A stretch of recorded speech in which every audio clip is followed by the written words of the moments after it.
I colori della Costa del Mito sul podio del Safari Rally. A conquistare il terzo posto di classe di questa gara valevole per il campionato mondiale rally è stato Carl Tundò su Skoda R5. Giancarlo Davite purtroppo ha dovuto abbandonare la gara per un lieve incidente, mentre Pietro Cannobbio ha avuto un problema al motore e non ha preso il via lo scorso 22 giugno.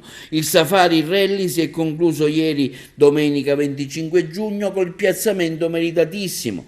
La magnifica gara africana ha visto protagonista il brand della Costa del Mito, che va da Gelas Linunte, che continua a essere presente in manifestazioni motoristiche alla guida dell'amministratore Fabrizio Lagaipa. Tra le iniziative il Ferrari Tour Costa del Mito e il Giro di Sicilia tappa Costa del Mito. Dunque grande entusiasmo nel team Jolly Tech di Giuseppe Cerrito, che è ritornato vittorioso in un evento del VRC mondiale.